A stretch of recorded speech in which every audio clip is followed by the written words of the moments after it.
Pum pum ba bum pum pum ba bum bum. Harry Potter and the Philosopher's Stone. The Philosopher's Stone. Bring me that podcast. Was that it? Yeah. That was appalling. That sounded like really cheap. Like whenever you hear like a stereotypical American radio station where they've got like a really shit jingle that was made for like £2, that's what it would sound like. Should we actually try and make a mix of that? I think that'd be really fun. You can if you want. Yeah. I knew you'd either give me that letter. I like at the beginning of that. It sounded like you were doing the start of a Gilderoy Lockhart's theme. Interestingly, what's that? It's a Oh yeah. It's like a sort of weird, sort of clumsy version of Harry's theme. Yeah. It's kind of like a weird Mickey Mousey version, which is to represent the fact that he is like what Harry could become if he uses his fame badly. Fame is a fickle friend, Harry. Celebrity is as celebrity does. Exactly. Love that. No one. Okay. I still have no idea what that means. So fans of this podcast or whatever it is won't know. All one of you. Yeah, thank you very much, Cheers. Ed Miliband. But you might not know that we're also big fans of Harry Potter. So because we're really different from everyone else. Because exactly. Harry Potter. I do feel like since the MCU came out, Harry Potter has been incredibly marginalised in popular fandom. I do genuinely think this, and I also what think do you mean marginalised? Well, because Fantastic Beasts has been coming out and no one's giving a shit.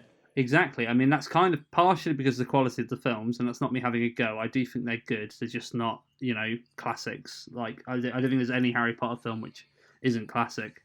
No, I completely agree. So, which is why it's one of the best film series ever. And in some ways, although the MCU is incredibly impressive and fantastic, not every MCU film is classic. So, I just feel like maybe people are forgetting the quality of Harry Potter, or maybe people are moving on and I'm not. I don't think. I think you're misjudging people's thoughts on Harry Potter. I haven't heard of anyone considering Harry Potter any lower for any other reason than the fact that J.K. Rowling's being a bit more of a horrible person now.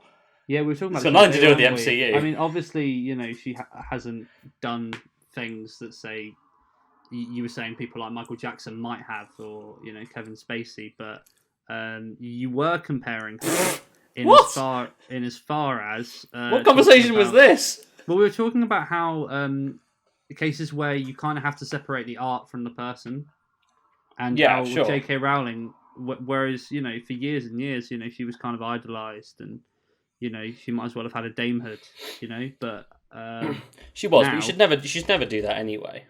No, of course. I mean, it's not really to do with that. It's just it's fun. You can Yeah, exactly. The words of the Harry Potter books aren't a problem because there's nothing in them that's bad. In fact, everyone is making the very same joke that J.K. Rowling obviously hasn't read her own books. Yeah, which is why it's not really. I don't see it as a problem for the Harry Potter universe. It might do for the films that she's continuing to make, but we'll see what happens with that. Good point. Who knows? But oh Christ, yeah. Well, the point is, I don't think anyone has forgotten how good the Harry Potter films are. I think this is just I think it's a given, to be honest. Do you reckon that's it? It's like how no one really talks about Lord of the Rings, do they? It's not like YouTube is full of Lord of the Rings. That's different. Well, it's not in the same way it's full of Star Wars and MCU. Mine is, but no. Well, okay, but you're not on YouTube that much. If you watch like silly reviewer people and all people that talk about CG and stuff, Lord of the Rings is always all over the place. And also because there's a new Lord of the Rings coming out, isn't there? There's a TV show they're making, or Amazon are making, aren't they? Or am I imagining? Amazon. I think it's rumored to be based on the children of Hurin and all of the fall of Gondolin. There you go, the fall of Gondolin. Gondolin. I think that's what it's called. It's all the different books that Tolkien either started and had to be finished by his son based on his notes, or books that just. I thought it was just going to be a TV show of the Silmarillion, and that was just going to be it. Oh yeah, I heard the Silmarillion as well. Nothing's confirmed yet. I mean, apparently some of the Silmarillion is in like the Hobbit films anyway. But anyway, the point is Harry Potter is like the most accessible fantasy thing there is. Yes. I don't think I don't know a single person of our age who didn't love Harry Potter, whether it was the books or the films or most likely both. The people I know who didn't like it, because I do know a few people who don't. Did you actually know people of our age who didn't like Harry Potter? 100%. They thought and they're normally really miserable people. Who well, they would be. Well, it's normally that they're just people who, even though miserable, or surprisingly, kind of people who might say have had quite a tough life. So for them, the kind of niceness of the whole thing is lost on them. They'd rather just watch. That means that shows they obviously haven't watched them. If you haven't had a nice life, surely Harry Potter would be one of the best things for you to watch, because the whole thing is that Harry has a shite time. Also, I know some people weren't allowed to watch it for kind of religious reasons and stuff like that, because of witchcraft and stuff. Oh, don't even. Yeah, my parents. Well, obviously, like again, that I would argue that debate is kind of because those people hadn't read the books, which are very much based on kind of a Christian morality, for example. Ideas of resurrection and Harry. Yeah, I was going to say, it doesn't really get more wholesome than the first couple of Harry Potter films and books, for that matter. Yeah. And, even heaven is in Harry Potter, so... Well, sort of. Sort of, if you want it to be there, is there? Yeah, no one really... Yeah, exactly. But, yeah. So why are we doing this podcast? I've forgotten. So we both were just kind of talking the other day about how we hadn't seen the Harry Potter movies for a few years. I haven't watched them for about 3 years. Well, you haven't. To be fair, I haven't seen Philosopher's Stone in like 3 years, but all the other ones I've pretty much seen really fairly recently. Fair play. So, we just kind of felt like doing this because we'd watched it last night, so it was like, well, let's just talk about it then. But we're in lockdown, and spirits are low, and this is the cheapest way of raising spirits. Absolutely. Let's just watch Harry Potter again. So we kind of went into it thinking, will we notice anything different? This is definitely in the top 5 movies I've seen the most in my whole life. I'm probably on about 100 views of this film. So having not watched it for 3 years... I'm only on a measly 40. This will be the longest period since I last watched it. And also, it'll be my first time watching it being out of education, which actually I think made a difference. Really? Yeah, definitely. So normally, whenever I watch Harry Potter, I have always looked at those kids, however old they are, and just instantly thought of myself as their age. 12. Which sounds mental, and be like, oh, I'm 12 now, whenever I watch it. But this time, I could not get over how diddy they all looked. And this is the first, it sounds ridiculous, this is the first time I ever watched Harry Potter and actually felt a different, like an adult watching it, which is kind of silly. That's true, I never really noticed that change, to be honest. I just sort of, that kind of just happened, and I didn't really realise it. To be fair, I still kind of see myself... No, I don't feel like I've grown up enough to really distance myself from them. Oh, I don't feel fully distanced. Apart from Seamus. Seamus is the only one who looks like an actual baby. Is so good. He looks like a baby. Have you seen the deleted scene where he says, "I don't like that insinuation, Longbottom"? It's so good. Yeah. Or he's got like a bald patch. Yeah. Oh, yeah. Me. So I watched it with my girlfriend, and we both completely we always forget how hilarious Seamus is, and I just spent my whole time basically hitting my head on things, being like, he is the best character in anything. Which I know isn't true, but that's just how I feel. He's a Home Alone character.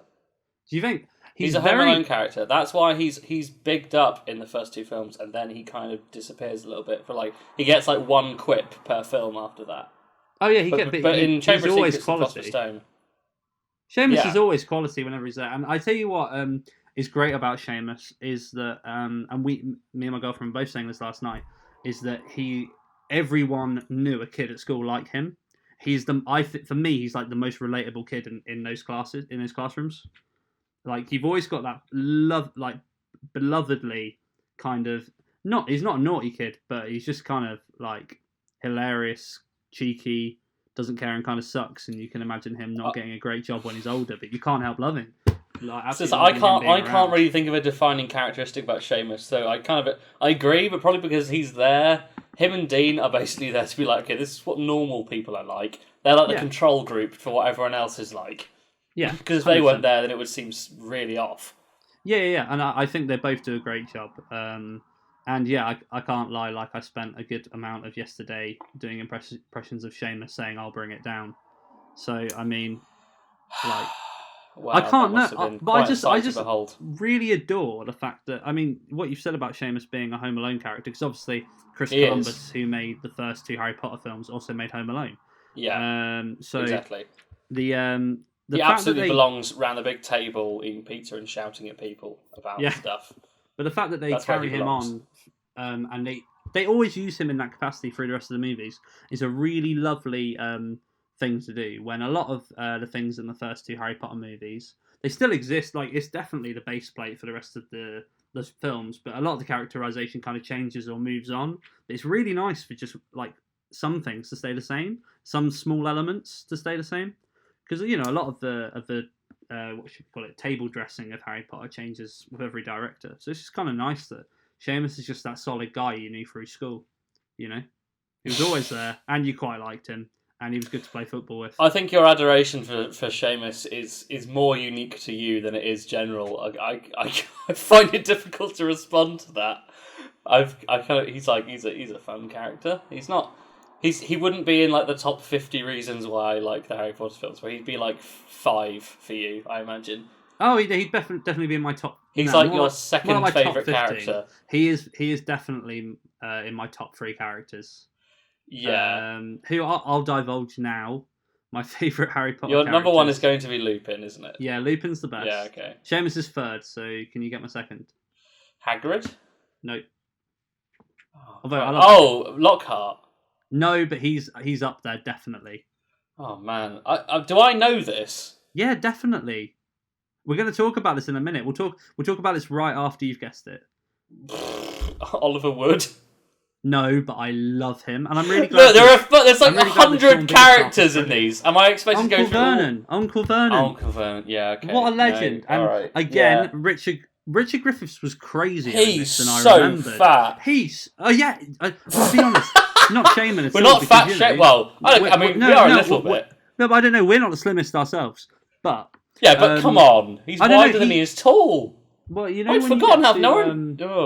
When you get to Order of the Phoenix and he's kind of bigger than you remember, and then because he's not in the 4th one, he's terrifying. But he's unbelievable. Like, and you know how his eyes are kind of like, it looks like they're always finding it hard to focus on one thing. Yeah, he's just an absolute legend. And I tell you what, I think his performance in this, because we've often, when we've made lists of who we think gives the best performance in this film, we've often said, right, it's Robbie Coltrane first, and it's Richard Griffiths second. Easily. And you know what? If I was to do a top 3, I would add. I actually think that Richard Harris was absolutely incredible, and I want to talk about that later. But yeah, I mean, why not talk about it now? Well, because the fact that Richard Griffiths is in about 10 minutes of this film, and he steals that first 10 minutes, it's incredible. And I tell you something else: the pacing in this film is unbelievable. It's nuts. How is it 2.5 hours? Why are you making a kids' film that is 2.5 hours? Yeah, it's crazy. Yeah. That's crazy. It's probably Home Alone actually, maybe not. No, probably not. That. Okay, no. Home Alone. No. Home Alone's probably like 2 hours exactly. Obviously, Chamber of Secrets is like bordering on 3 hours, but I mean that's a bit more grown up than this, But this film, it is really just such a Chamber of Secrets is borderline too long though, almost. Like it's almost sort of Lord of the Rings territory for it's on the right fantasy side. Film. It's on the right. Side. I mean, sure, but I mean the first half of this film, like it's like every single scene is like a drastic time change or drastic scene, like something completely off has happened. But there are so many time jumps, like compared to, because out of all the Harry Potter films, this has to be the most time jumps for obvious reasons. It has to do so much heavy lifting, and it's almost every scene is like the best exposition ever in a film, because it's like we're just going to show you. I just felt like every scene was an excuse until Christmas, until they got to Christmas. It's the halfway point. Which was 1 hour, about 1 hour 19. As soon as he goes into the restricted section. Exactly, that's when we get to the actual real the actual story. Movie, as it were. Yeah, so you spend the whole first hour and 20 just every scene being an excuse to walk you through the mechanics of the wizarding world, and it is absolutely stunningly done. The production design, there's no one in the world who would dare say the production design in this film isn't like some of the best production design in film ever. It's incredible. I mean, the sets and everything, and I mean the Potter films, it just gets better and better because they just get the leeway to keep pushing it with the different directors. But my goodness, I mean the set design also gets better. Yeah, because it's very evident in this in the first film how they haven't quite worked out the geography of the castle yet. Well, and that's what comes there's also about. elements in Chris Columbus's two films. There's also loads of elements like the wands aren't like customized to each character. All the wands are sort of sticks, and the sort of all the sort of teachers' rooms are all very similar. And the Defense Against the Dark Arts room is almost the same as Potions. Yeah, they're all very much the same kind of place. Yeah, I mean, exactly. The only one I think that the only classroom they use in Philosopher's Stone that is iconic and stays the same as the Transfiguration one. Yeah, but they barely ever go to it. No, it's in the second film. It's in the sixth film. That's it, though. Otherwise, I can't really think. And it's only in the sixth film just to go and have a chat about something. With McGonagall, to be fair, it's good that they use it. But yeah, I mean, sure, but I bet it's only because it's there. I'm sure it's not there it's not narratively there for a reason. No, it's just. But I mean, that's where McGonagall. Exactly, that's where she chills. So it makes sense to go. Where she chills, yeah. Where she lays back and has a ciggy. Yeah. But no, I mean, you're right. They get rid of the Dursleys within the first 15 minutes, which is crazy because it's so iconic. It's basically, the first 50 minutes is a montage.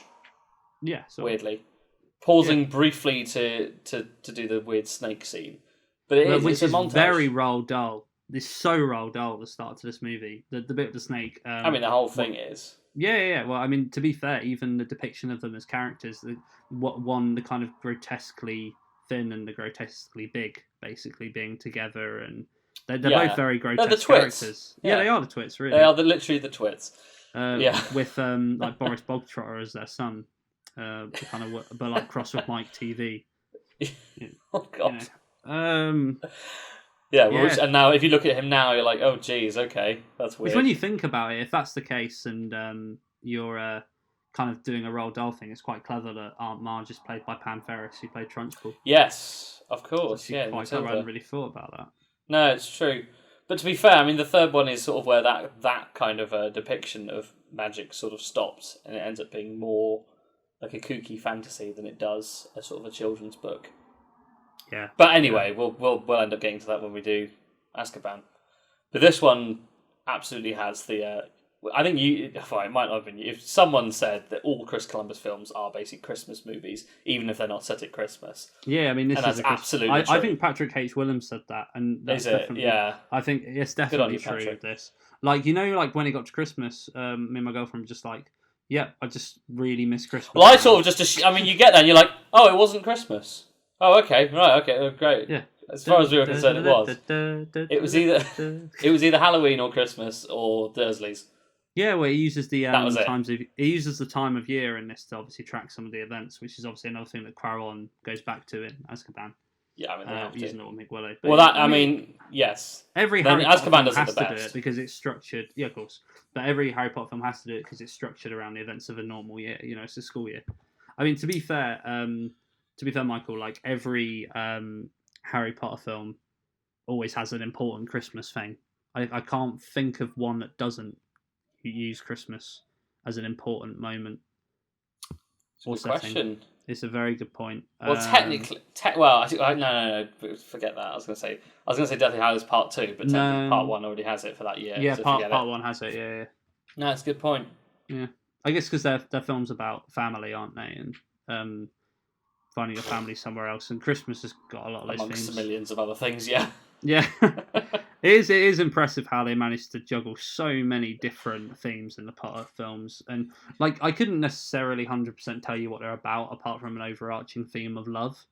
You know what I mean? So it's like just weird, really, for that reason. and more, that, and for me it'll be defining who you are as a person by your actions. Yes, actually, which is why it's for Harry mostly a great coming of age.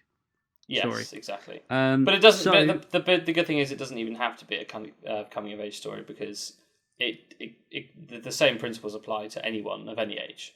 Yeah, which may be partly why it's still clung to by people of our generation now that we're in quote unquote adulthood. True, because in name only, admittedly, but yeah, we're able to still look back at that. It's such an important part of us growing up. Really, it's still a fundamental message. For any well, maybe as well. This is why it it's regarded as not just a great children's book, but as an actual great piece of literature of all time. See, is it? Yes. Because I'm not clued in even slightly with like literature and books. I know nothing about essential literature or anything. English was a shite subject at school, and I always feel like whenever I'd mention Harry Potter as being like one of the only books I've read, I find some people kind of hide a scoff under their breath whenever I say it. Probably because it's a bit like saying, because it's the books that everyone's read. It's like saying The Hungry Caterpillar is essential literature. Or like saying, "Oh, I've played video games." Yeah, what video games you played? Call of Duty and FIFA. It's like that, but Harry Potter is except Harry Potter's good. Yeah. I mean, this is why it's such a precious thing. It's because it was an incredibly populist thing that was never ruined by populism and was always better than populism and never really felt. But only for our generation. No, I don't think that's true. I mean, we had to look into it at university. It's something that's studied by people all over the world all the time. I know that from uni. But if you're not like an English like nerd or like sort of an outsider, it's only really people of our generation that are massively into Harry Potter. Because like most parents I knew and grandparents especially thought it was a pile of tripe. You say that, but all of my families, I don't know anyone in my family who hasn't read it. Okay, what do your family do as for a living? Family. True. They're all English teachers. Okay, fair play. This is my point. Teachers, if you're not, I feel like if you're a teacher, you tend to like Harry Potter because it's about teachers as much as it is about pupils. Yeah, exactly. About how the pupils view the teachers and how their relationships with those teachers change as they get older, which is for me one of the best things about Harry Potter. It's so interesting. Sure. I mean, I still think his point of view of adults change. Sure. I mean, I still think the most sort of impressive, like the main achievement of The Philosopher's Stone as a film is that it plops a bunch of just random kids next to Richard Harris and Maggie Smith, and no one noticed. Yeah, it works. Like no one came out of that jarred and half dead for being confused out of their minds. Yeah, they managed to get which should not have been possible. But you've got the perfect filmic way of doing it, haven't you? Because you've already got it's just a teacher and student relationship, and everyone in but there are very most people in the world accept that relationship and know what it looks like. Sort of. But there are very few teacher. Well, I mean, Dumbledore gets one or two. Like he gets 2 moments with Harry.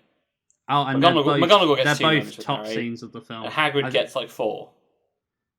Snape gets 2. But it's true. They do actually divvy it up pretty well. To be fair. So in terms of Madame Hooch, where the fuck did she go? So apparently, did she die? No, she asked for too much money for the next film, and they weren't going to pay it. No, obviously it cost them all that money they paid her equally to spike up her hair and dye it black and make her eyes yellow.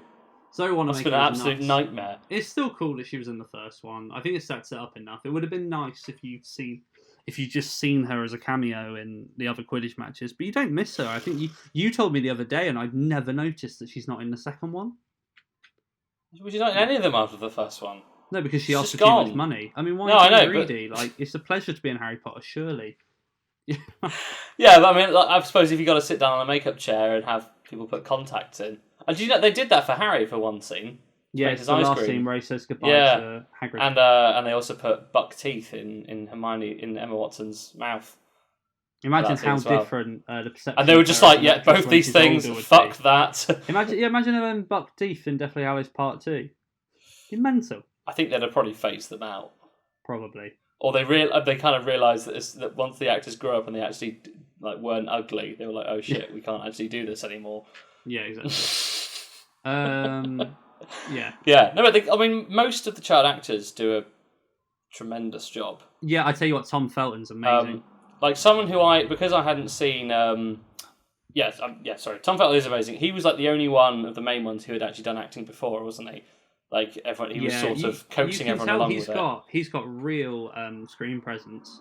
It's crazy. Well, I was looking at him as a kid in this film, thinking, "Wow, you're actually doing. It's not just great child acting. He was doing actual great acting.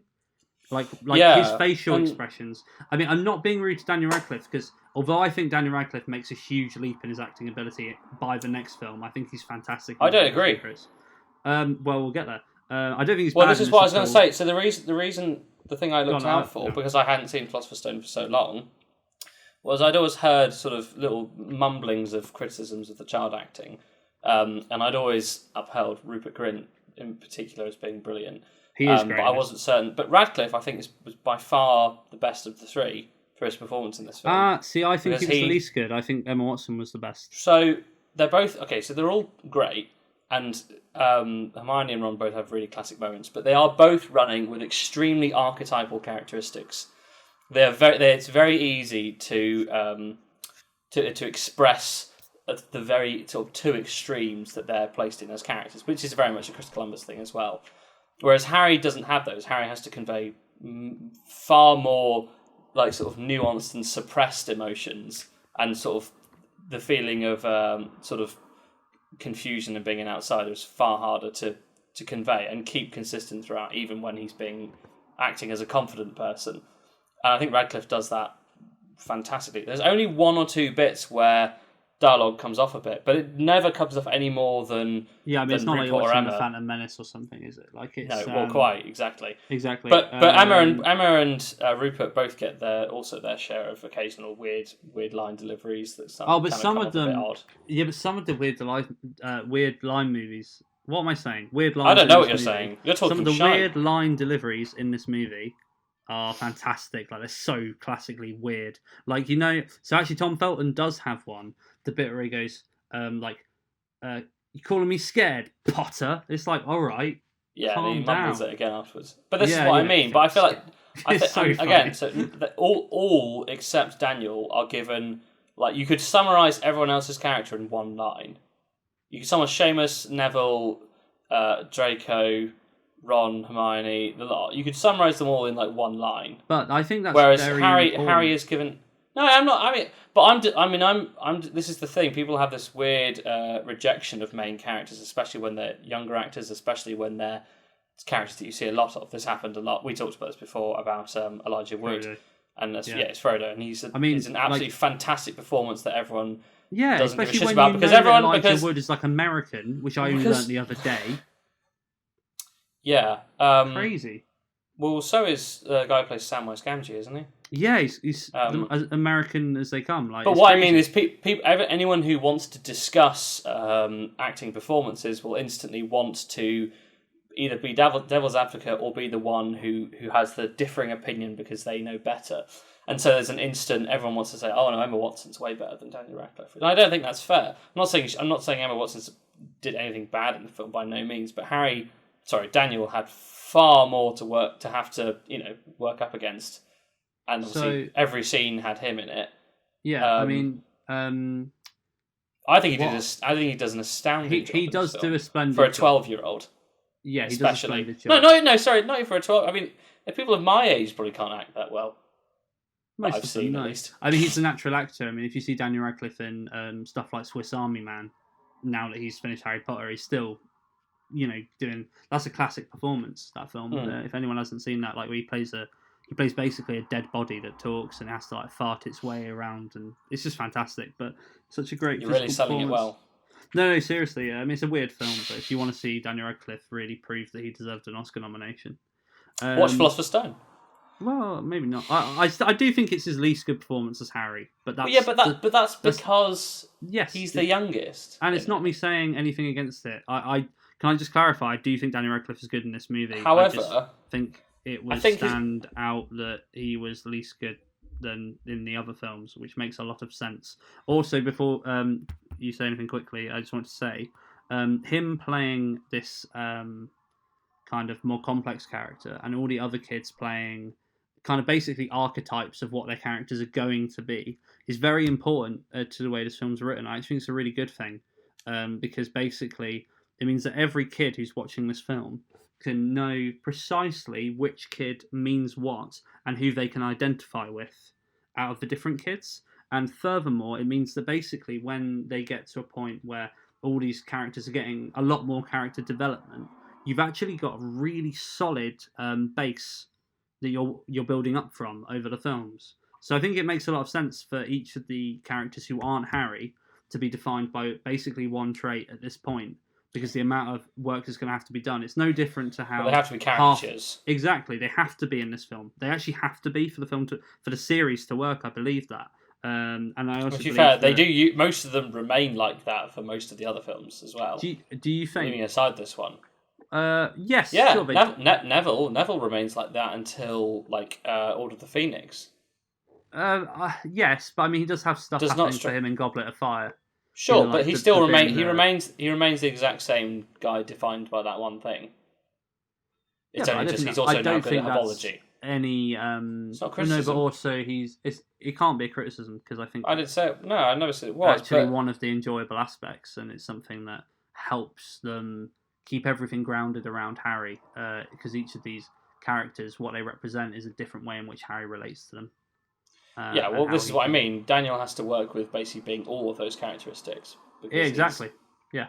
He has everyone else's problems plus his own. I mean, literally asking a child of that age to lift a film that would have had this amount of money put in and this amount of class actors, like John Hurt. Well, this is why this goes back to what I just said earlier. The film's greatest achievement is doing that, and no one noticed. Exactly. I mean, and I think that what you say about people who criticise Daniel Radcliffe, it's just a case of talking out their arse. You honestly couldn't have done any better. Say he falters for, say he was actually bad for, I don't know.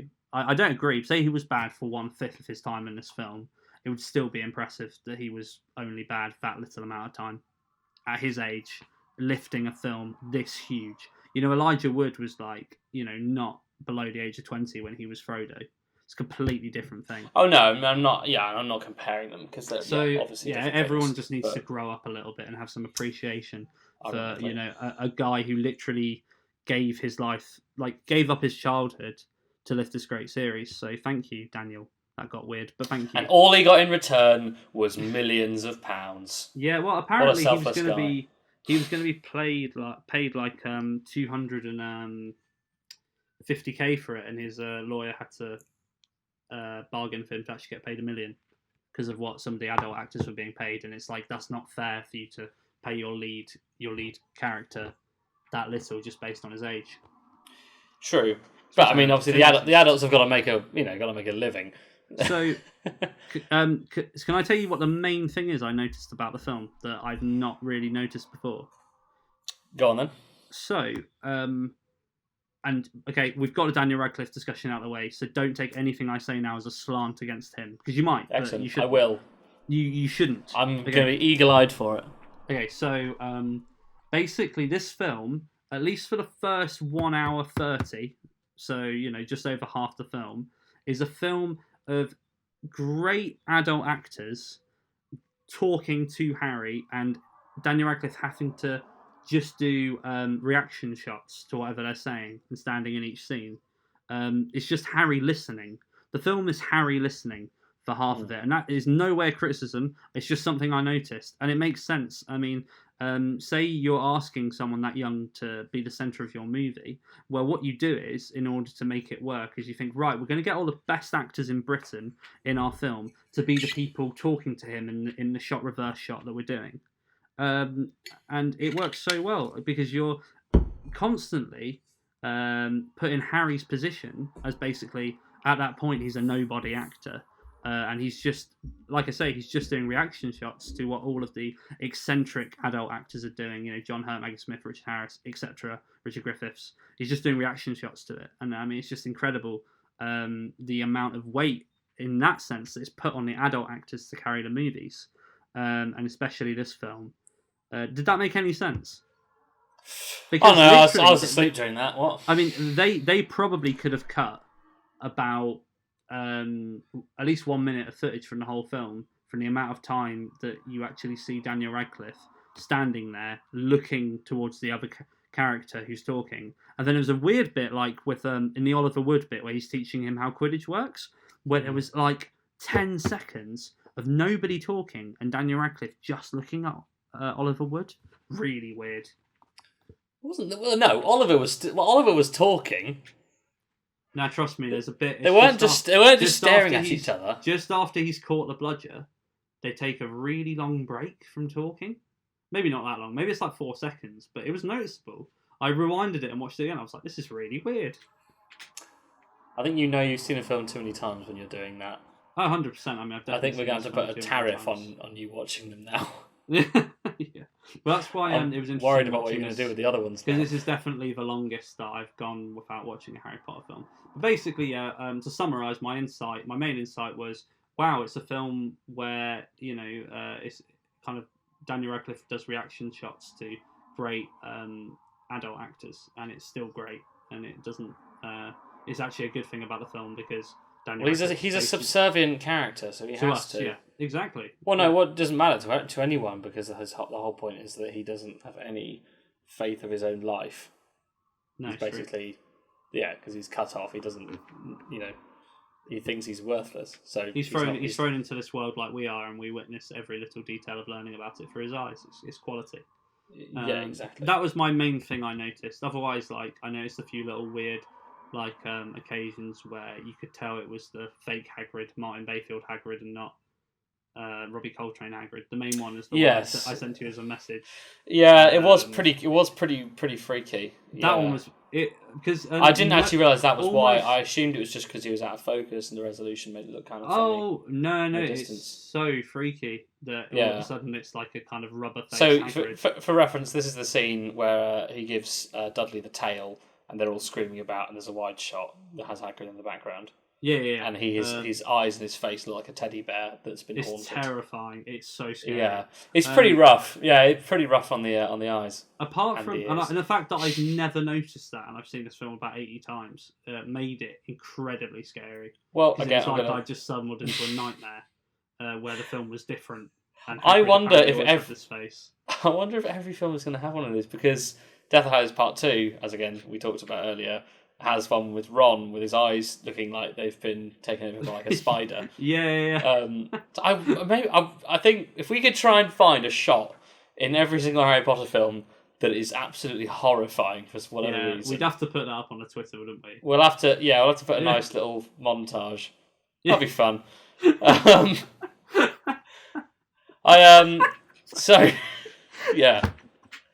It's horrible.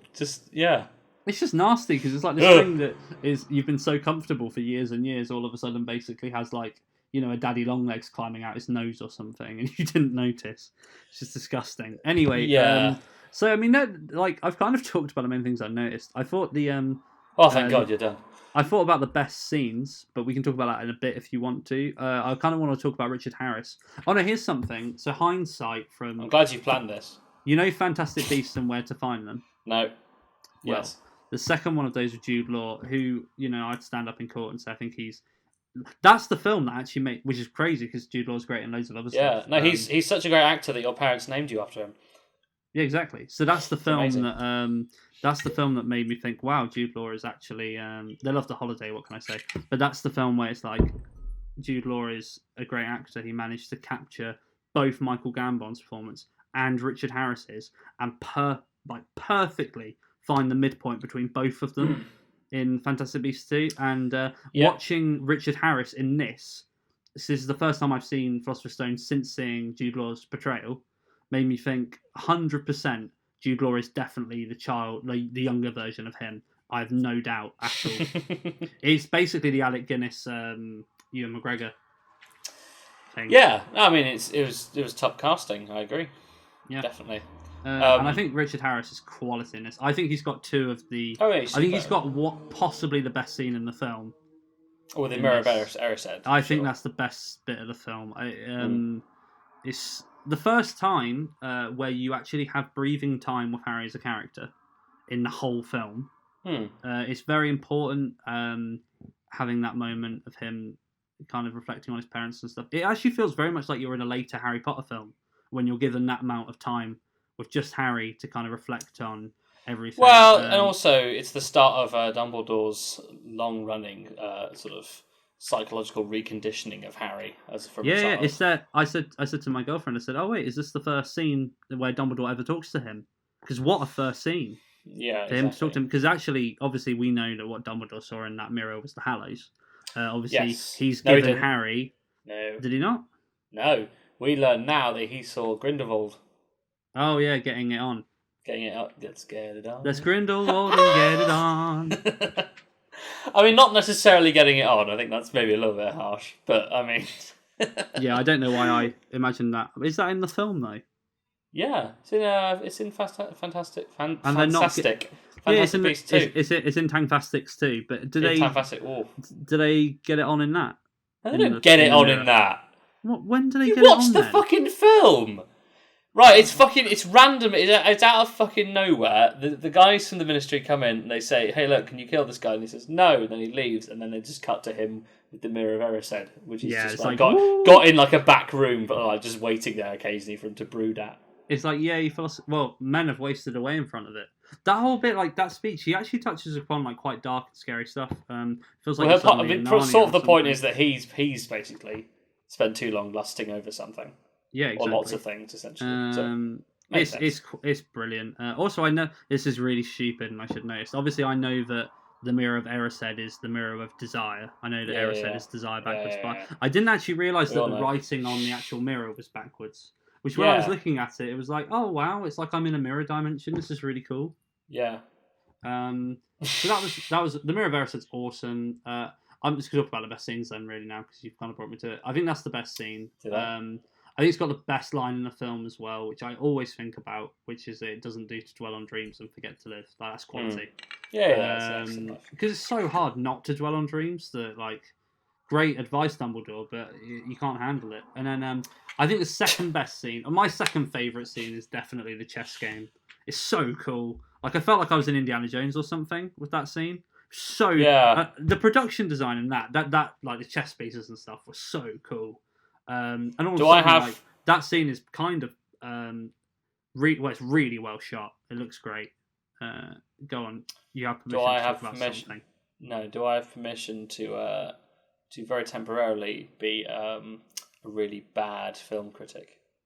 Yeah, because it can be really fun. So when they turn up for the chess game, the three of them, there are three very convenient spaces missing for them to take up on that chessboard. There's only one chessboard, and theoretically Quirrell has already been through it. So how did that work? Reparo, because he knows. Yeah, but in Reparo, why do you say Reparo? It reparos itself, but leaves three. No. Yeah, so it leaves a spot for each of them to take. How does it know? Well, it knows that because it would have had to leave one spot for Quirrell as well. That's how it works. I would have thought that you can headcanon that. That's fine. Yeah, I always kind of imagine it in the video game. You're literally just playing a game of chess. Like, you just tell them, because you say what to do. You don't have to like get on the board and start hitting stuff. It seems pretty weird. Not me, not Hermione, you. Yeah. You have to sort of just suck it up and try not to cringe your face off, don't you? It's just what happens with it's the same. It's both the Columbus films. That's just what they're there for. They're there for corny, cheesy, wholesome, kiddie fun, and that's. I think you'll find that the second one does it a bit less, or if it does it a lot better. I think the Chamber of Secrets improves on everything here. In this film. I'm not certain. I mean, but to be fair, and I will divulge to this now. From my memory, Chamber of Secrets is definitely my favourite Harry Potter film. Definitely. I would also say that objectively, I think it's definitely in the top 2 or 3. I think there's a top 3 that's pretty solid. I think me and you already kind of going into this already agree on what I think the top 4 are. Oh well, okay. Well, if you're saying that for the record, then I better put my thing on the record. I think it's really great. However, I don't think it. I think it's in the sort of bottom 4.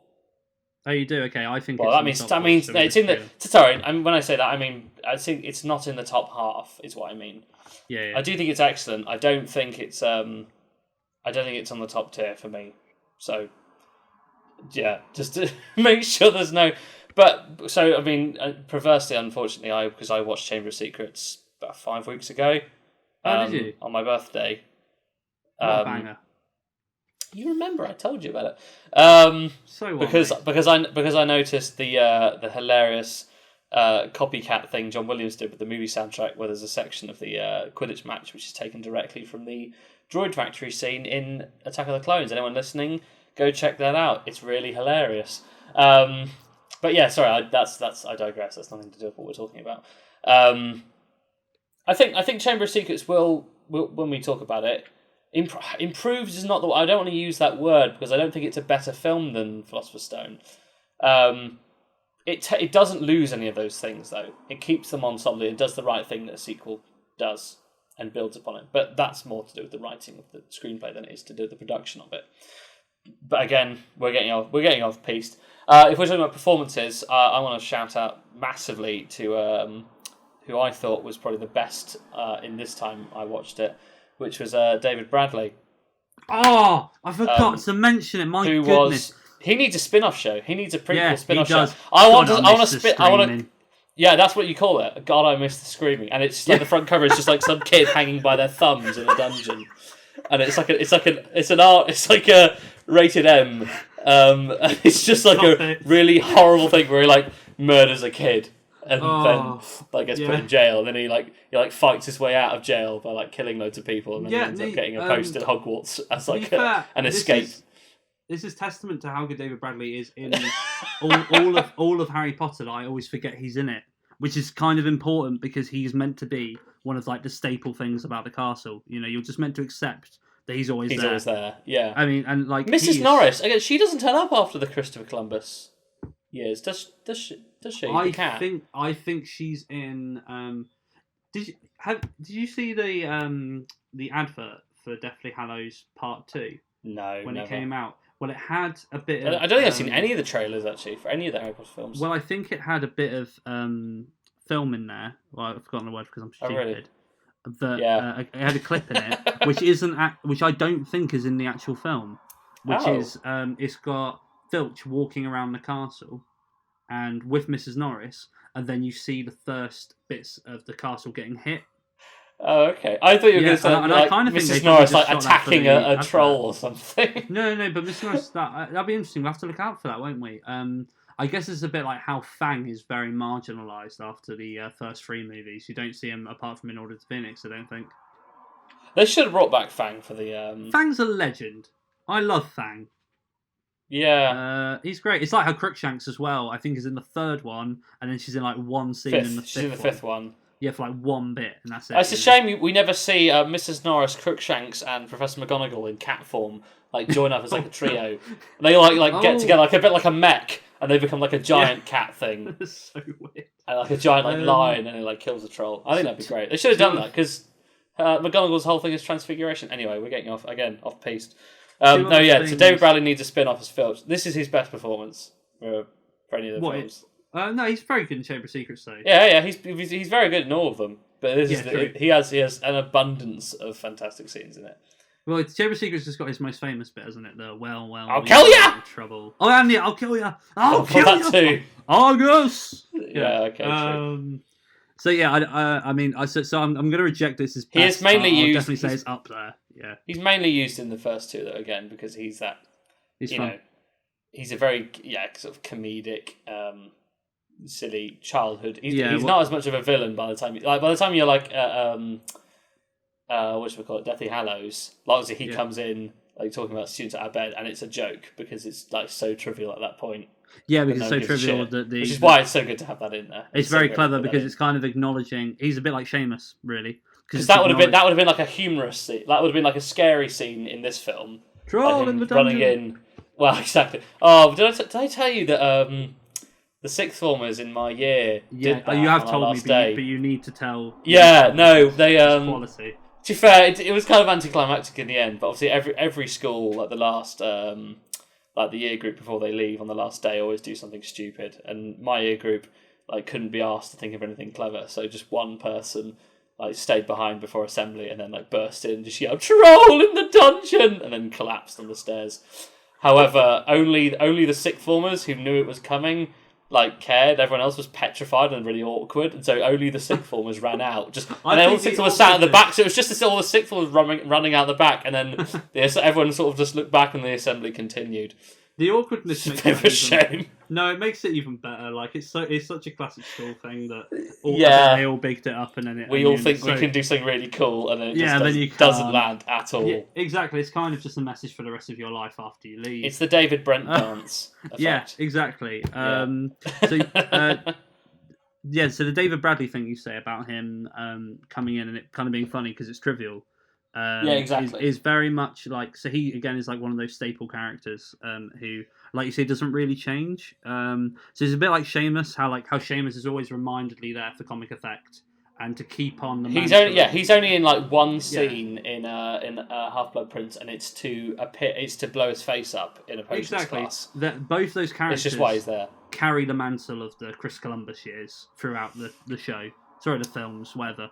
But exactly. So in Order of the Phoenix, show, really. David Bradley's given quite a lot to do in Order of the Phoenix, obviously with true. The changes for with the ladder.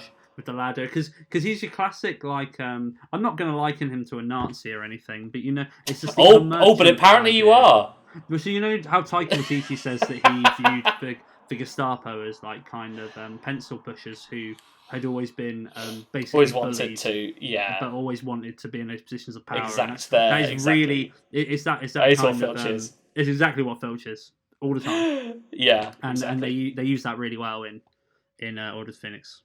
So I just wanted to acknowledge that. So Richard Harris also there's two scene entrances he do.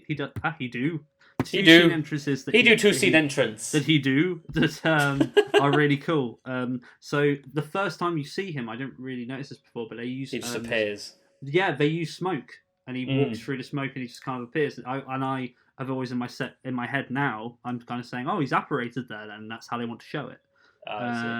So that's cool. Be. And also in the Mirror of Erised, the camera's panning around, and Dumbledore's not there, and then he appears from behind a pillar. Oh, he's like Slender Man. Yeah, I thought that was pretty cool. Nice. There was quite a few. I've seen a lot of people on YouTube who don't know what they're talking about, saying that the first Harry Potter film isn't interestingly shot at all, and it's all static camera, and that's just not true.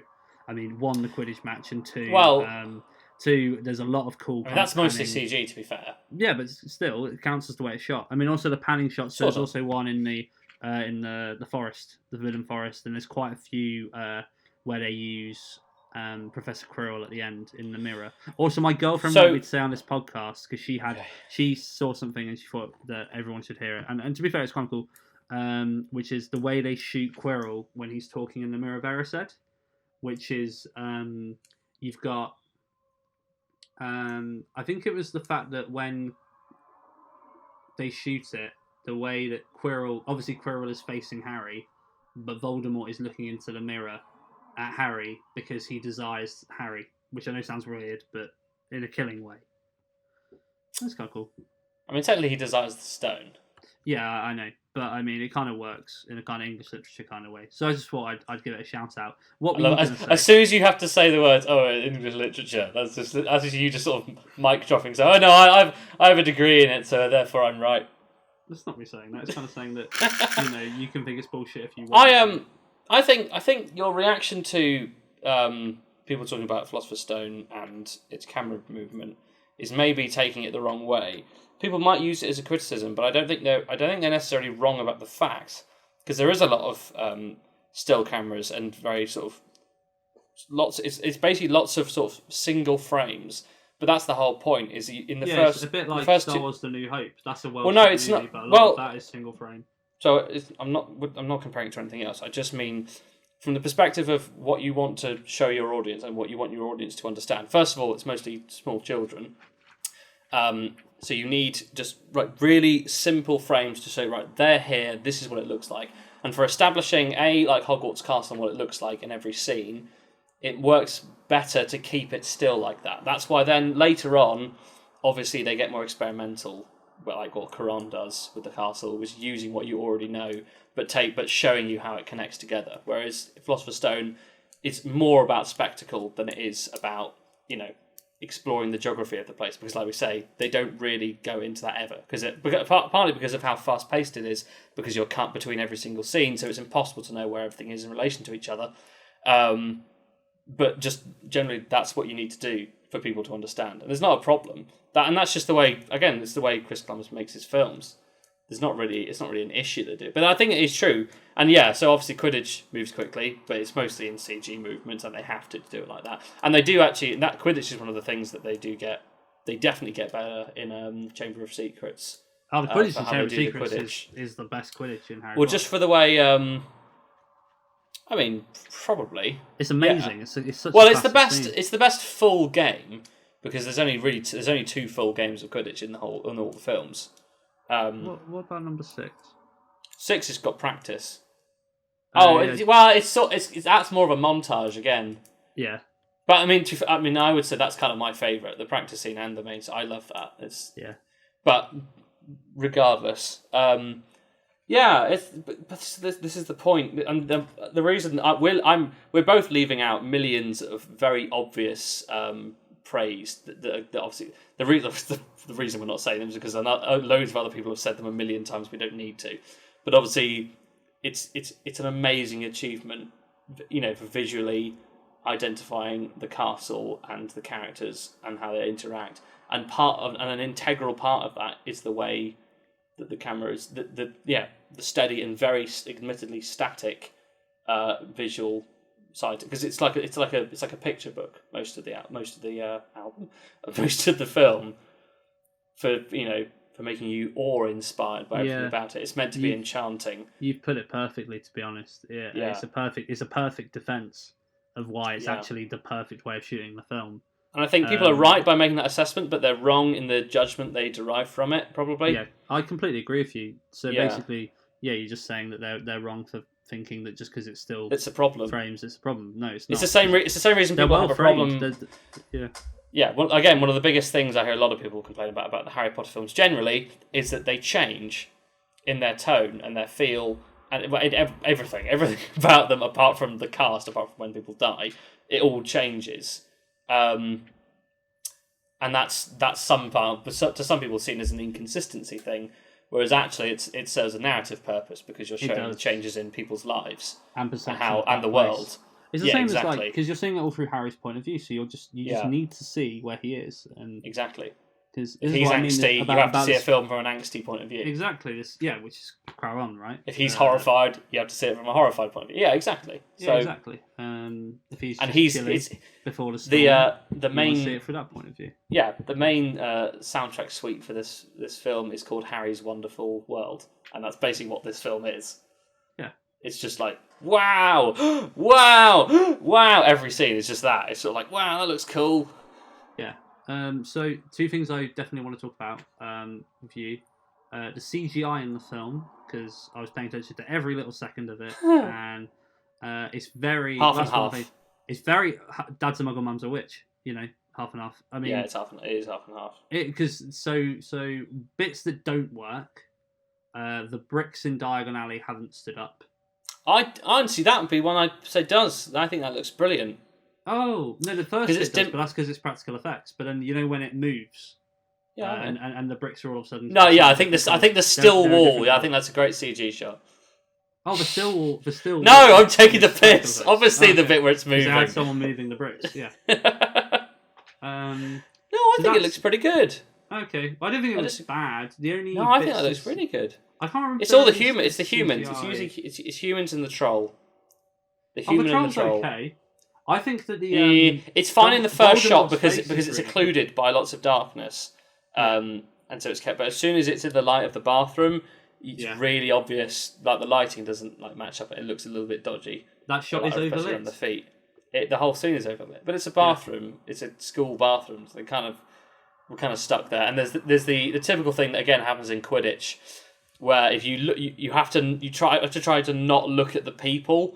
Because if you look at the people, it instantly becomes really scary. And the same thing that happens when Harry's on top of the troll.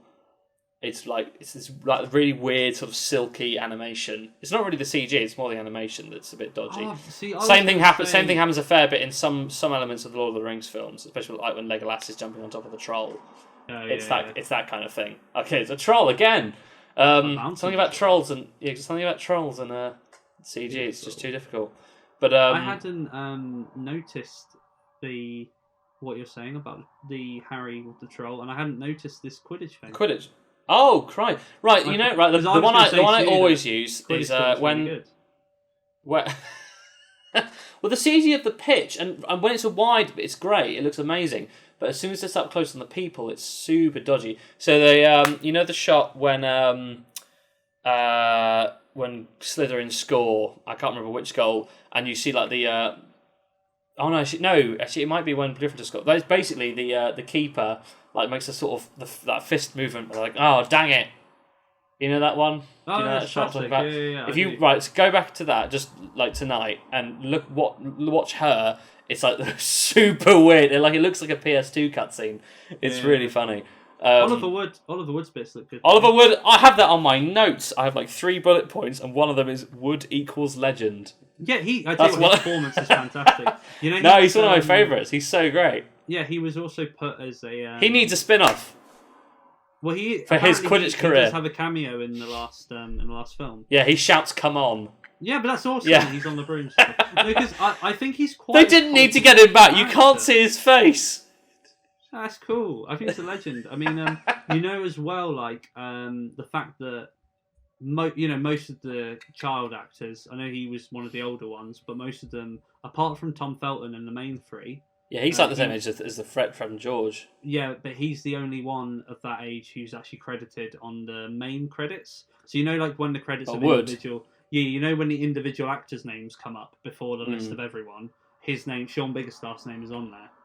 It's because he's got 2 proper scenes with Harry. He's got proper scenes, like alone. Exactly. He has as much to do as John Hurt does, if not more. So, I mean, yeah. Yeah, and by the way, that Ollivander scene is absolute top notch. It's one of the best scenes in the film. That's probably, for me, up there with one of the most fantasy-like parts of the film. Like, a lot of the film is... Obviously, part of the reason I think it has a lot of appeal is it doesn't actually feel that quintessentially fantasy-like. But that Ollivander the Lord of the Rings effect. But that scene really is. Yeah. And weirdly, most of the Diagon Alley stuff is, to be fair. Yeah, Diagon Alley stuff is very... weirdly, George Lucas... that's just because it's covered in weird costumes and stuff. Do you reckon? Yeah, and it's like, the Mos Eisley Cantina effect. It is. Oh, well played. Thank you. That is what I was looking for. You 100% nailed it. Also, something else I realised was because I was looking at the goblins' faces in Gringotts, and yes, the reason their eyes look black are because it's just the mask is so forward on their head.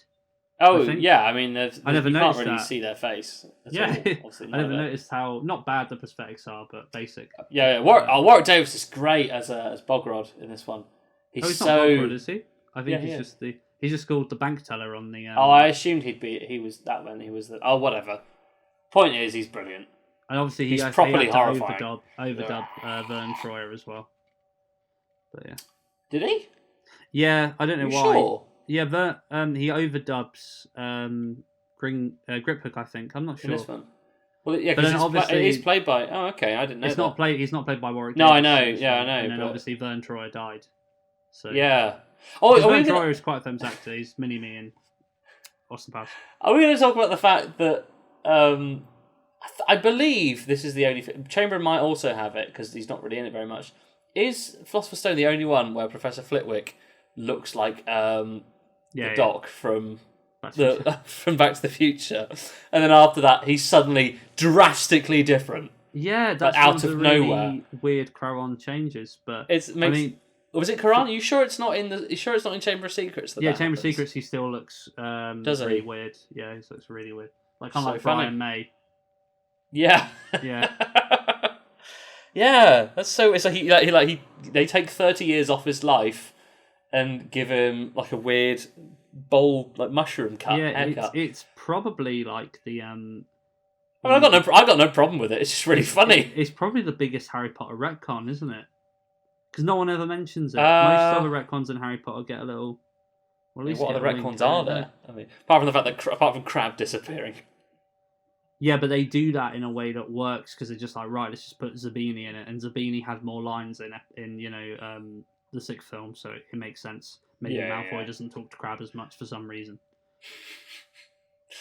Yeah, gotta fill that quota. Anyway, yeah. I don't have anything else to say about it. I think we should just rate it. Oh, one thing I didn't notice. Right. In the right, so the cupboard under the stairs, my grandma's house, under her stairs, she always used to keep a bed in there so that when we came round, one person would always go into the bed. And in there was this apple that wasn't an apple. It was actually a candle, and the whole thing was made of wax. But it's the most realistic looking apple you would ever see. Like every time I went there as a kid, I would almost accidentally eat it because I thought it was a real apple. And then I had there are bite marks in it from where I've once accidentally tried to eat it, but it's made that way. And my grandma has never lit that candle because she thinks it's so cool, even though it's nearly killed me technically. She's never lit it and got rid of it. Just wants to eat everything. No, here's the thing. I still do. If it looks like an apple, I'll try and eat it. But the point is, because I liked it so much, and I usually slept on the stairs, she then put that apple under the stairs. And it's only in this time watching Philosopher's Stone that I've noticed that same apple is under the stairs in Harry's bedroom. On the shelf. It's in the exact sodding place. I think they've stolen it from my grandma. Or my grandma got it from them. That's like weird. It's like the same. It's like an apple. It's like an apple. Does your grandma like Harry Potter? She doesn't know what it is. And I think if she saw it, she'd think it was witchcraft, and she'd like try and get an exorcist in. So probably not. That's so weird. I mean, my granddad did exorcisms, so it's not. Wow. It's honest. It's not beyond the realms of possibility. Yeah. Like he had an actual thing of holy water. I'm doing that with massive inverted commas because you can't see me. Yeah, that's crazy. I love that. I'm really annoyed. If I could go back in time to my family's past, I'd love to see my granddad do an exorcism. If I could turn back time. Yeah, that's like the one appealing quality of becoming a vicar. But what do you? I liked it how. I mean, it's a call forward, really. But you know how you see the little the kind of knights that are underneath the stairs, the little toy knights. Oh yeah, that he then plays with. Then obviously they come back in definitely as part one. Which is classic.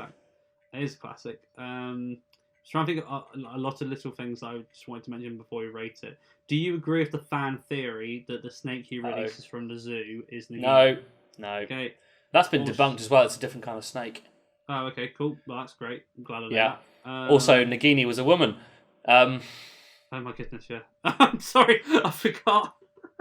I mean, to be fair, honestly, J.K. Rowling is dangerously close to making Harry Potter's canon as loose as Doctor Who's, but hopefully there's still enough left that makes sense. Oh, yeah. Although I really, really enjoyed it. I know we're like two of the only people in the universe who really liked that film. Oh yeah, no, I felt like it was my birthday watching that film. I was so happy. I mean, it was absolutely just made for us. Yeah, it's just made. It's just a fan. It's a fan-like film. It is. It is. Anyway. Yeah, so I guess we have really covered most of it, to be honest. Yeah, we have. I just had to be honest, I didn't really want to talk about the film. I just wanted to talk about that apple. I noticed something about Snape. So, he's when amazing. he says that... Oh, yeah, obviously. And he looks so young in this. But you know when Dumbledore... He says Dumbledore's not here. He's on... he's gone out to the ministry, What are you three doing inside on a day like this, basically? When he turns away, and there's a quick shot of him walking away in that scene, where from the back, his cloak is meant to look exactly like the one in the forest. In the forest. I'd never noticed that, so that was cool. Also, Firenze! Sorry, go ahead. Yeah, well, we need to talk about Professor Quirrell. We can't not. Please, can we talk about what you thought of the final bits of that scene? And I think the bit where he turns to stone is still amazing. It looks so good. I don't get that's why an he example doesn't of just CG use the that looks Bardic amazing. Cadaver, but it looks awesome. And I actually think Voldemort's face, they do a really good job with Ralph Fiennes, because actually this face is believably the same character. His nose is so similar. Well, also actually in the voice, because the voice in this one is a little bit more sort of hoarse and sort of dying. That's true. But Ralph Fiennes keeps the kind of lightish, almost airy element to it, just without the sort of the croakiness, I suppose, because he's not dying anymore once he's back. Yeah. But no, I agree. I mean, it's a bit of a joke, the final scene, the final showdown, as it were, because obviously when you've got a 12-year-old kid, the only conceivable way of making it a threat is just to have the two of them standing at either side of the room talking to each other. But for that, they do it very well. I forgot that Quirrell flies towards him. Yeah. Okay, they just strangle him. But that's because Dumbledore he does a force jump. Die. Yeah, well, that's the thing in the books. They say the only person who can fly of his own volition. But then obviously in the films, the old Death Eaters can do that. But anyway, it's. I think Quirrell. Yeah, no, Quirrell. He's surprisingly good. He's weirdly. not really in it. No, the bits he's funny because he's sort of kind of pathetic. But you don't really. You kind of. But you wouldn't believe poor stuttering Professor Quirrell, would you? Well, exactly. I mean, he does. I mean, it is cool seeing him sort of. Jump something from that to big, and it's always fun because all the Harry Potter books and films are basically mystery films for the most part before fantasy, and it is fun being able to watch all the scenes where they think it's Snape and you can always see Quirrell in the background doing something, and all the talks between. And no, and it's really really well done because obviously Quirrell's a bit of a loser, and he is still a loser because that's the reason why. It is weird because. Like we said, for the first half of this film, that plot is not important to the film at all. It just becomes important. The funniest. This is completely relevant. The funniest leitmotif of dialogue in the entire thing is "I should not have said that." Oh yeah, we forgot to say. The last time he does it, it's like he's just it's so normal to him. Like he sits them down, and he just mentions something, he just goes. Oh, he shouldn't have said that, and he just walks away. It's so funny. He does it like 5 times. Yeah, it's properly his catchphrase, and then it doesn't come back. I shouldn't have told you that. Yeah. In this, and then in the "Oi, where are you going?" And then obviously in the in this film. Oh, did you notice that he plays the Harry Potter? Yes, that's so weird. Yeah. And then the other, it's surprisingly meta, very, very kind of jarringly so, but it's kind of fun. Also, it's kind of weird because they obviously give Ron the bloody hell thing in this film and the second film, and then they drop that. He does say bloody hell in most of the other ones. He just doesn't say it like that. Yeah, he just doesn't do it in a way where he doesn't do it as a caricature or like a pantomime moment where it's like everyone look at Ron, bloody hell, and then canned laughter and applause. I mean, Rupert's faces in this film are priceless. Oh yeah, I kept pausing it at random points, and his mouth was so wide open, I don't think I've ever seen someone able to move their mouth onto their cheek. I've never seen that before. It's really, I need to find out how he did that. It's really impressive. He must have like repetitive strain injury in his jawline, for the amount of sideways scrunches he's done. It's hilarious. He must be able to get so much ice cream in his mouth now from his little van. Jesus. His retirement van now. It's quite sad, isn't it? Oh man, this is getting weird. He should play Doctor Who. Anyway. I was thinking about that earlier today because I saw it. Now it's getting hot. There's an ice cream van that went past and it had a really shite jingle on it, and I wondered whether Rupert Grint's ice cream van has a Harry Potter jingle. That'd be cool. Anyway, that adds nothing. It'd be very serious, wouldn't it? Like a child star gone crazy and. I mean, as theme tunes go, at least it's not. Maybe tried to get the Harry Potter one, but he accidentally got the Schindler's List one because they sound similar. They sound so similar. And they'd be going down the street with that going off. I mean, John Williams is a tough composer to talk about in terms of how good he is, because obviously he's composed so much of the most iconic music in film history. But likewise, so much of it sounds similar.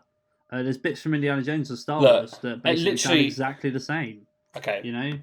Every single composer has little foibles like this. I mean, obviously, I wasn't having a go at John Williams earlier when I made the joke about the Attack of the Clones thing, but it is a thing that happens, and that one's more obvious because he was working on them at the same time. But obviously, Hans Zimmer, everyone always goes, "Oh yeah, that he does the blah," and yeah, exactly. Nicholas Hooper is obsessed with flutes. Patrick Doyle just makes everything a brass band, whenever he can. Every composer has a weird thing about them. Yeah, I guess apparently in the Beatles, in their later career they use a lot of descending chord sequences and stuff, and some people music theory nerds make jokes about that. I guess everyone's just got a thing, haven't they? Well, also again, I'd like to, because the first two scores for Harry Potter obviously containing the main important things, but they're very simplistic melodies. But then the only other one that John Williams does is Prisoner of Azkaban, which is almost completely different. It's a stylistically a lot more different, and I feel like that's the point. So because Chris Columbus's two films are of a certain style, John Williams is it's like how you say people are character actors. He's a film composer. Like, he composes the film based on it. He can do that. Yeah, which I guess some people don't think he can because which is why the first two films soundtracks sound very synonymous at times, but it's not a problem. They're also the two films that feel the most George Lucas, but that's probably because it's John Williams as well. And also because they're the two like universe building films, and obviously that's like what George Lucas. I mean, I still think there are no two other films in the Harry Potter franchise that are quite as similar in tone as those two. There are ones that get close. 5 and 6 have a bit, but even then, there's still a big, like, if you watch them next to each other, there is a surprising difference. Oh, there is, yeah. I think the Harry Potter series does come in twos, though.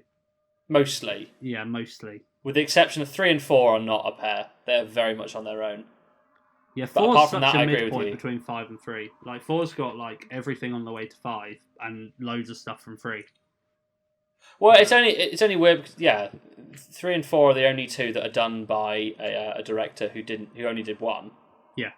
All the other ones were people who done multiple ones. So it makes sense. I kind of wish that for Fantastic Beasts, I know that he's a great director. Is it David Yates? David Yates. He's really great at getting it. And obviously, Crimes of Grindelwald is a really well shot movie. It looks so good. Yeah, but he made the standard, and so she was obviously used to it. If she tried, because she couldn't have brought back Christopher Columbus, she wouldn't have wanted to bring out Cuarón probably, because Cuarón would have done something. So I was going to say something really. I was going to say he would have done. Okay, I'll say he would have done something interesting with it. But and then obviously I always forget the name of the guy who does the fourth one, and he's a really famous guy. Mike Newell. I mean, yeah, he would have made it basically just. I mean, it already is basically an Eddie Redmayne film, but he would have made it like. Literally Notting Hill, but with Eddie Redmayne. Yeah. And so David Yates was kind of the only choice she had. What's the girl he works with called? Bumpy. Maybe he would have played up that romance a bit. Bumpy? What's her name? The fuck are you on about? The one who fancies Eddie Redmayne when he takes his top off and who works inside his house type thing. Oh! What's her name? Oh, shit. You want to be Dundee? Bundy? But no, that's Solomon Grundy. That's Solomon Grundy. Yeah. Ted Bundy. Born on a Monday. It's a good point. I think it's Bunty. Bunty. Yeah. Ted Bunty. Cool. So what do you think the best scene of the film? The best scene of the film? By the way, there's some really good practical effects in this film, i.e. Devil's Snare, i.e. some of the keys look really cool, i.e. the bit where the door opens in Gringotts still has me every time. Yeah, the bit in Gringotts is great. Yeah. Also, best scene. Let's just go. There's so much to talk about that there's no point even talking. So I don't know. Everyone always quotes them. Yeah, maybe. Everyone always quotes the scene where you first see Hogwarts, and that is definitely the most iconic scene of the film. I always feel like that scene's overrated. It's not. What do you mean it's overrated? I mean, don't get me wrong. You're doing that thing that we were talking about earlier. Where you're just no, I don't think that. I think that's overrated. Well, it's not that. I just think there's a lot of things. It's only because everyone talks about it. I think the Ollivander scene's better. I think, for me, I think the best scenes are Ollivander. I said iconic. I didn't say it was the best two scenes with Dumbledore and the chess scene. I think are the best scenes. Okay, I would say when Hagrid turns up is top quality as well. To be fair, and also you've got the amazing. Let me answer the question. Where all the letters come through the house, which is great practical effects because they actually did that. Yeah, I mean that's. It's just too hard. I'm just going to go for the Mirror of Erised. Oh. No, I mean one of my favourite, the funniest scenes of the film is when Hagrid first arrives at the house. That's you've got like the most cute funny character with the most like horribly funny character. Well, that's why it works so well. And Robbie Coltrane, obviously, having worked mainly as like being like a gangster and like a tough man, and then suddenly being able to be like this sort of weird, soft BFG sort of person. Yeah, it's really clever genius bit of casting. I like when he grabs the guy's gun and he's like, "Dry up, Dursley," and all that stuff's great. You great prune. We will not have some crackpot teaching magic tricks. I mean, it's like never insult Dumbledore. It's like Luca Brasi from The Godfather. How he's like, a forever loyal but kind of dumb bodyguard. It's kind of cool. Yeah, I'm not sure what I think the best scene of the film is. It depends. Again, this is not really a film that's like that. It's because it's so fast paced. Every scene is just shoots by in an instant. And most scenes in the film are iconic. It's a very efficient film. Scenes. It's not it doesn't really give you very much breathing space apart from like a few bits around the middle. So probably the Eris. Well, yeah. So I mean, I'll probably agree that the Eris is the best scene on its own, because it's one of the only scenes that is on its own, pretty much. Like it's not necessarily dependent on what part of the film you're in for it to work, as well. Yeah, because the rest of it's like you're getting to know the universe, but it's like your only bit of downtime. It's the first time where Harry stops to think about what is his place in this world. Oh, actually, no. No. So I agree with the sentiment, but actually there is another scene, and that's the scene I'm going to say, which is the first night at Hogwarts, where you see when Harry's next to the window. That's classic. He does that like every year as well. Yeah, no, but it's like it's the most poignant scene for the turn in Harry's life. It's always really, really horrible and lovely. Yeah, I think that's fantastic because there's no dialogue. It's just him sitting by a window. And so much brilliant storytelling's done there. Yeah, so I'm gonna say that. Yeah, cool. Well, there's so much you could do anyway. Also, I thought Maggie Smith is always better than I remember her being. So cool. I always expect her to be the exact same amount of goodness. She's always amazing. I'm gonna give this film a low 9 out of 10. Really? Yes. Okay. I'm probably going to give it what I usually give it, which is like a high 9, pushing towards 10 still. Yeah, well, don't get me wrong. I'm moving towards a 9. I still think it's possible that it's a 10 because even if it's not the perfect adaptation of the books, even if I think it's the best use of a mass group of child actors I've ever seen. Like it builds a serious story out of children. And it's like Chris Columbus, his thing that he does, and it's like putting that to the test. Like, can he do this for a whole film? And the answer is yes. Yeah. Without Macaulay Culkin. So, and it's just, I don't know. I still think it's one of the best imaginings of a book to a film there is. It is, and it's of all of them, it's the closest. Yeah, it's the closest. The Harry Potter films certainly get to the books in terms of adaptations, but I think it's I'm trying to think of other film adaptations. I don't think I know any that adapt a book better than this one. Genuinely, Lord of the Rings? No, but I've heard a million things from Lord of the Rings. I mean, admittedly, again, this is the thing. Lord of the Rings fans are a little bit more kind of about things, so they point out loads of things about the films that are kind of are sort of shot across or different. People always point about Saruman's death and stuff and what happens with that.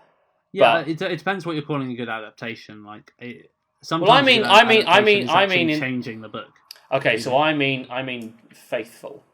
Okay, well, yeah, it probably is the most faithful. Like it omits things, but it never changes things. I think I remember Fight Club being quite a good book adaptation. But I still think Harry Potter. It's more poignant when it's a franchise, though. I think, and especially, and also for a kids' film. Yeah, because also for a kids' film to then still be a great film in itself. A lot of critics at the time said how basically, like they said, all we can do really is admire the fact that they just decided to literally copy the book and reimagine it for the fans, and they did a really good job. So I can't complain. Basically, a lot of the criticism I've read of this film is basically saying, look, maybe it's a 4 out of 5 or higher, but you just can't underestimate how well it transfers a book to film. This is what I mean. This is my point. No one. They made a film with all those actors and all those kids, and it wasn't shite. That's like basically a 10. That's impossible filmmaking. Yeah, it's not physically possible. I don't understand. We're only talking. This conversation has just been us talking about stuff that we have never really talked about. There is so much about the film that's ungodly in how impressive it is. Yeah, but anyway, our ratings average out as a 9. I'll put that on screen just in case you can't hear. In which case you wouldn't be listening to this to forget I said that. Good. Is that it? Yeah, go on. Let's give some final words. Alas, muffins, glasses, mugs. There you go. Well played. Isn't that what Dumbledore said? What does Dumbledore say in the first? Yeah, book? When he does, it's like it's like his favorite book, his favorite words rather. Yeah, exactly. Nah, never mind. The CGI was really good for when they changed the flags, by the way. This has been Outta 10. Thank you so much for listening, and quite frankly, I'm as shocked as you are that we're still doing this. If, by some miracle, you've enjoyed this, do leave a comment, or give a suggestion for what we should talk about next. You can also find us on Twitter at Outta_10, or send us an email to Outta10podcast@gmail.com. We hope you can join us for our next review of Doctor Who, and do keep an eye out for some film and music discussions coming up in the following weeks. See you soon.